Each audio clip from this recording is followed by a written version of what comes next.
यही चाहते हैं कि इसकी एक एक वैकेंसी फिल की जाए जिससे सारे बच्चों का हितों किसी का आयत ना हो। और भीख थोड़ी ना मांग रहे हैं, अपना अधिकार हक मांग रहे हैं। 2-2 4-4 साल बच्चों की माएँ बन चुकी हैं, अपने छोटे छोटे बच्चे लेके आई हैं, कुछ बहनें छोड़ के आई हैं घर पे। सारी जनता ही नहीं यही समझ के उन्हें वोट दिए कि ये उस साल नहीं तो अब हम लोगों का हित करेंगे, लेकिन उन्होंने आज तक कोई बात नहीं सुनी हम लोगों की। अभ्यर्थियों की नहीं सुन रही है, सरकार सुन रही है। मंदिर मस्जिद में सब उलझाए बैठे हैं, लेकिन हम अभ्यर्थियों की कोई भी सुनवाई नहीं हो रही है सरकार में। कि दिक्कत क्या आ रही है? सीधी सीधी दिक्कत देखिए कुछ नहीं आ रही है, दिक्कत थोड़ी सी केवल अधिकारियों की लापरवाही से। अधिकारी बस देना नहीं चाह रहे। अधिकारी थोड़ा डाइवर्ट कर देते हैं। उत्तर प्रदेश के अधिकारी और कर्मचारी और सत्ता में बैठे हुए लोग बेरोजगारों के प्रति कितने गंभीर हैं, इसका अंदाज़ा इस बात से लगा लीजिए कि 2016 में एक भर्ती निकलती है। उस भर्ती में हज़ारों बेरोजगार रोजगार की आस लेकर वो नौकरी पाने की उम्मीद लगा बैठते हैं। भर्ती निकलती है, भर्ती निकलने के बाद जब ये 12,460 शिक्षक भर्ती अभ्यर्थी का पूरा मामला था।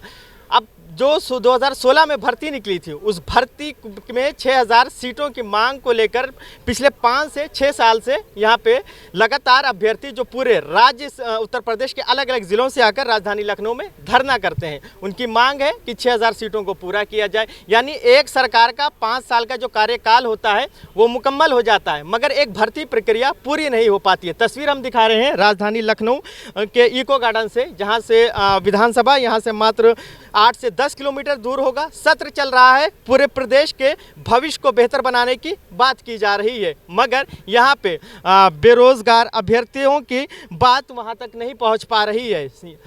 प्रदर्शनकारियों की एक बार हम तस्वीर दिखाना चाहते हैं। माएँ आई हैं जो अपने गोद में बच्चों को लिए हुए, जो अपना भी भविष्य बेहतर बनाना चाहती हैं और अपने गोद में जो बच्चा है उसके भी भविष्य को सुंदर बनाने के लिए इस धूप गर्मी मई के जो है महीने में तपस्या कर रही है। अंदाज़ा इस बात से लगाइए कि पिछले 5-6 सालों से ये जो संघर्ष कर रहे हैं, ये मासूम वो चेहरे हैं जिनके चेहरों पर अब उम्मीद कम और उदासी ज़्यादा है। कुछ लोगों से बात कर लेते हैं, क्या कुछ उनका कहना है। क्या नाम है? शीतल रानी। शीतल जी कहाँ से आती हैं? पीलीभीत। पीलीभीत से। कहाँ पीलीभीत और कहाँ लखनऊ, क्यों आती हैं बार बार? सर हम अपनी भर्ती पूरी कराना चाहते हैं 12,460। हम यही चाहते हैं कि इसकी एक एक वैकेंसी फिल की जाए जिससे सारे बच्चों का हितों किसी का आयत ना हो। रो क्यों रही हैं आप? सर रोए नहीं तो क्या करें, हम लोगों का दिल इतना रोता है कि हम लोग रो रो के बिल्कुल पागल ही हो गए हैं।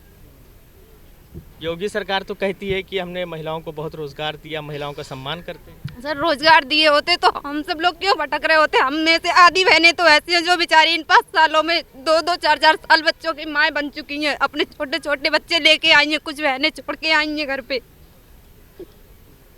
कोई सुनवाई नहीं हो रही, अधिकारी सरकार के मंत्री।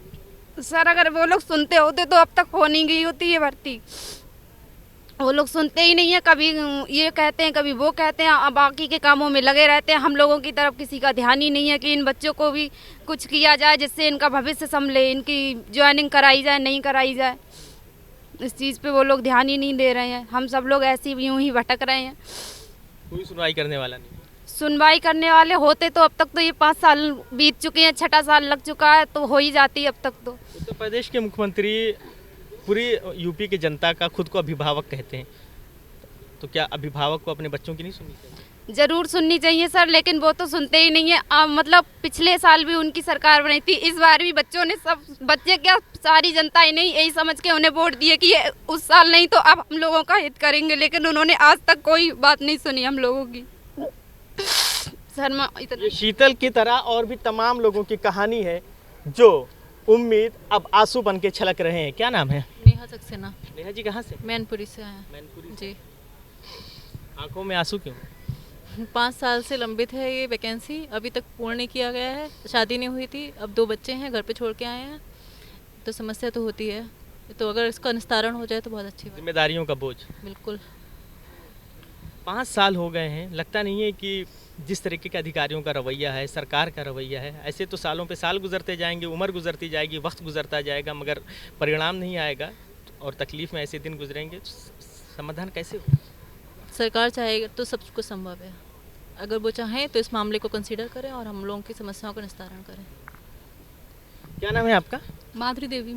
माधुरी जी कहाँ से हैं? मिर्ज़ापुर से। मिर्ज़ापुर से। किस उम्मीद के साथ बार बार लखनऊ आती हैं? किस उम्मीद, क्या हमारा अधिकार है, हम अपना वही नौकरी लेने के लिए आते हैं यहाँ पे, सरकार सुने और हमें नौकरी दे। अच्छा, कितना मुश्किल होता है, आप एक शादीशुदा महिला हैं, परिवार को छोड़कर फिर ये ट्रैवलिंग करना, संघर्ष करना। बच्चों को भी छोड़ के आना और रात भर की जर्नी करके यहाँ पे आना और घर से झूठ बोल के आना इतना आसान नहीं होता हम लोग के लिए। लड़कों का जीवन अलग होता है और हम लोग की शादी हो गई, ससुराल है, ससुराल को जवाब देना है, मायके को जवाब देना है, अगल बगल तो वैसे टूटे पड़े रहते हैं घर में जानने के लिए, तो सबको जवाब दीजिए, क्या देना है। तो परेशानियाँ तो है, लेकिन अब अपना काम है, यहाँ आना है, लड़ना है, लड़ रहे हैं सरकार से। कितना संघर्ष भरा इन अभ्यर्थियों का, विशेषकर महिला अभ्यर्थियों का जीवन गुजर रहा है। तकलीफ समझिए कि पड़ोसियों को सबसे ज़्यादा तकलीफ होती है, ये जा कहा रही हैं, मगर वो इनकी तकलीफ को नहीं समझना चाहते। न सत्ता में बैठे हुए लोग इनके दर्द को समझना चाहते। एक और महिला है, गोद में बच्चा है, आप संघर्ष कर रही हैं खुले आसमान के नीचे। कहाँ से हैं? जी हरदोई से। हरदोई से। जी कब से आ रही हैं लखनऊ? जी जितनी बार होता है धरना उतनी बार आ रहे हैं, 6 साल हो गए आते आते। घर वाले कहते नहीं कि अब बस करो, क्यों जा रही हो बार बार, नौकरी नहीं मिली? सब कुछ सुनना पड़ता है, क्या करें, ये सुनना एक तरफ उम्मीद, दूसरी तरफ ताने। ताने, दोनों सब कुछ करना पड़ता है, सब सुनना पड़ता है, सब गांव मोहल्ला पड़ोस। और गांव का माहौल तो आप जानते ही हो कैसा होता है, तो सबका सुनना पड़ता है। बच्चों को भी संभालना, एक घर पे छोड़ के आई हूँ, एक छोटा है साथ में लेके आई हूँ, लेकिन ये सरकार को नहीं दिख रहा है। भूखे बैठे हैं, सुबह से भूखे प्यासे, कल निकले थे जब बारिश धूप सब इतनी तेज आंधी आई थी, लेकिन सरकार को दिख ही नहीं रहा। बार बार बुला रही है तो क्या करें, आना पड़ेगा। और भीख थोड़ी ना मांग रहे हैं, अपना अधिकार हक मांग रहे हैं, फिर भी नहीं सुन रही है। हक मिलने में इतनी देर क्यों हो रही है? पता नहीं क्यों देर कर रहे हैं।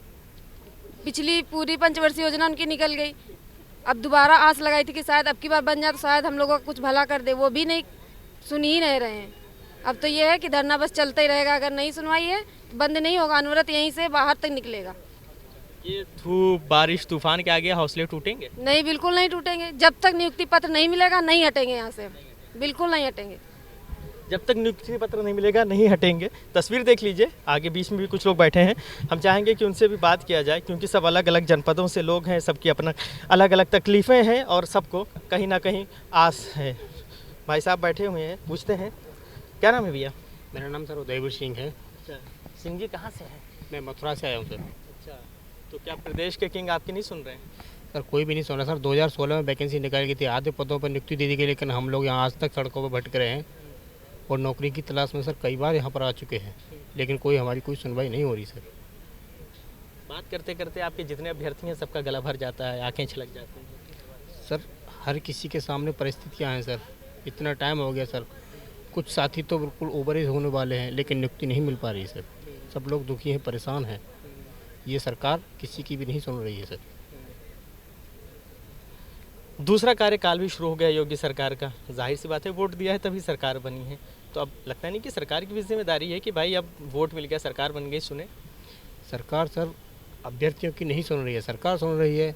मंदिर मस्जिद में सब उलझाए बैठे हैं, लेकिन हम अभ्यर्थियों की कोई भी सुनवाई नहीं हो रही है सरकार में। ये सिंह साहब की तरह तमाम अभ्यर्थी जो उम्मीद आस लेकर आए हैं, मगर सरकार के रवैये से इनको इतनी तकलीफ है कि बात करते करते सबका गला भर आता है, मगर न जाने कब सरकार इनकी आंखों में उम्मीद की चमक लाएगी। और भी कुछ लोग हैं, उनसे भी बात कर लेते हैं।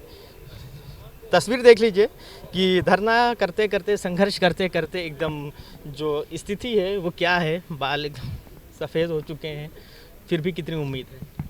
उम्मीद तो काफ़ी है सरकार से, लेकिन सरकार प्रपोजल अगर 26 मई को पूरा कर देती है, अपना पेश करेंगी कोर्ट में, तो हम लोगों की उम्मीद पूरी हो सकती है।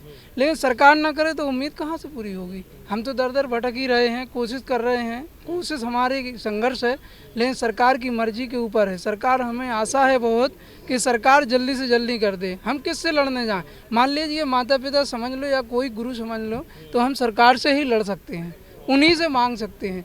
बाकी हम किसी से किससे कहें? शिक्षा मंत्री और योगी आदित्यनाथ जी माननीय है, यही लोग कर सकते हैं। बाकी कोर्ट में तो ये तारीख पे तारीख मिल रही है, आपका धरने पे धरना चल रहा है। और हम धरना पे धरने करते रहें। हमारे साथ जो मैंने साथ में साथी हैं, भाई बहन हैं, ये लोग भी अगर चाहें संघर्ष करना तो फिर इतना विकराल रूप भी बढ़ सकता है कि काली दुर्गा रूप भी ले सकती हैं फिर। बिल्कुल, ये इतना विकराल हो सकता है धरना कि काली दुर्गा का भी रूप ले सकते हैं। तस्वीर देख लीजिए कि कितनी मायूसी और नाउमीदी के बीच में भी कहीं ना कहीं है। कुछ और भी अभ्यर्थी हैं, हम उनसे बात भी कर लेते हैं। मोहित कुमार हैं जो एक अभ्यर्थी भी हैं और नौकरी भी मांग रहे हैं और इस पूरे धरने को कहीं ना कहीं ये लीड भी करते हैं। मोहित, अगर टेक्निकली बात की जाए तो ये मामला कहाँ से कहाँ तक पहुँचा? ये टेक्निकली मैटर ये है कि अब तो आपके पास साक्ष्य भी है, जो कि कोर्ट का आर्डर भी है, जिसमें सरकारी वकील ने कहा है और कोर्ट के सामने भी एक लेटर जारी हुआ था जो कि वहाँ पे रखा था कि सरकार इसको एक रास्ता निकाल के या किसी भी तरीके से इस मैटर को सॉल्व करके और भर्ती पूर्ण करने के पूरी प्रयास में है, जिसके लिए हमको 4 हफ्ते का समय दे दीजिए। हम एक प्रपोजल ला के यहाँ पर पेश करेंगे, जिसमें जज साहब एग्री नहीं हुए। उन्होंने कहा हम इतना लंबा नहीं रखेंगे, ज़्यादा ज़्यादा आप 1 हफ्ते का समय लीजिए। लेकिन बहुत रिक्वेस्ट के बाद 2 हफ्ते का समय दिया गया और फाइनल के लिए 26 तारीख के लिए लगा दिया गया। सारी बात इसमें जजमेंट में लिखा हुआ है।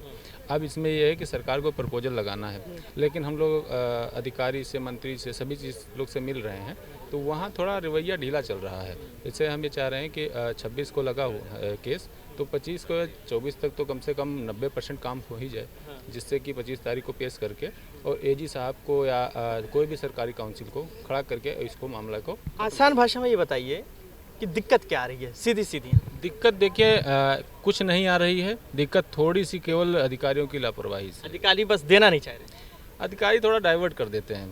तो जैसे इसमें सीधा शायद देखा जाए तो दोनों को गुमराह कर रहे हैं। फिर तो डाइवर्ट अगर कर रहे हैं या गुमराह कर रहे हैं, शब्द इस्तेमाल करें, तो दोनों को कर रहे हैं, चाहे वो अभ्यर्थी हो, चाहे सत्ता में सरकार हो, मुख्यमंत्री हो। नहीं, तो अब ये चीज़ सभी को समझ में आ जानी चाहिए कि जब जजमेंट में ये बात लिखी हुई है कि सरकारी वकील ने ये बोला है कि हम इसके लिए रास्ता निकाल के एक प्रपोजल लाकर पेश कर रहे हैं, इसके लिए हमको 4 हफ्ते का समय दिया जाए, जिसके लिए 2 हफ्ते का समय दिया गया। तो अब इसको 26 तारीख को तो इसको ख़त्म हो जाना चाहिए था। अब इसमें जो प्रपोजल का काम है ये अभ्यर्थी तो करेगा नहीं, ना मंत्री जी करेंगे। प्रपोजल का जो भी काम होता है वो विभाग करता है, अधिकारी करते हैं। तो हमारे अकॉर्डिंग तो यही है, और आपको भी ये चीज़ें समझ में आ रही होंगी कि जब अधिकारी के पक्ष में ये बात चली गई कि प्रपोजल लेके आप उसको वहाँ पे अपना रख दीजिए, तो अब रख देना चाहिए और 26 तारीख को ख़त्म करा देना चाहिए। अधिकारियों से सत्र चल रहा है, सत्ता वाले तो आवाज़ उठा नहीं रहे, तो उम्मीद रखते हैं कि विपक्ष कहीं ना कहीं आपकी आवाज़ उठाए। देखिए, ऐसा है कि विपक्ष भी इस टाइम पे आवाज़ नहीं उठाना चाहता है, क्योंकि आवाज़ वो उठाए जिसको थोड़ा सा न्याय अंदर से बहुत सही हो, इसलिए विपक्ष कभी नहीं आ रहा है। क्योंकि हम लोग काफ़ी संघर्ष भी किया, आपको पता है, जनवरी में लगातार धरने किए। विपक्ष ने जब साथ दिया है तो कहीं ना कहीं वो बैकफुट पे हुए हैं। इसलिए हम लोग अपने न्याय और हक की बात कर रहे हैं, किसी की हमें ज़रूरत नहीं पड़ेगी। हम खुद चाहते हैं कि सरकार हम लोगों के साथ खड़ी होकर हम लोगों को न्याय दे।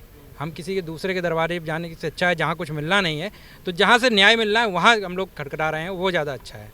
इसलिए हम लोग चाहते हैं कि सरकार 26 तारीख को आए, प्रपोजल लगाए और वो आखिरी दिन हो 26 तारीख है। सभी बच्चे बहुत परेशान हैं, हम लोगों को निस्तारण करके हम लोगों को उसके बाद अंतिम टिप्पणी ले लेते हैं। 26 तक अगर नहीं होता है समस्या का समाधान, तो क्या प्रदर्शन जारी रहेगा, आगे दूसरी रणनीति होगी या फिर वापसी होगी, घर वापसी? नहीं, घर वापसी तो नहीं होगी, इतनी जल्दी हार तो नहीं मानेंगे।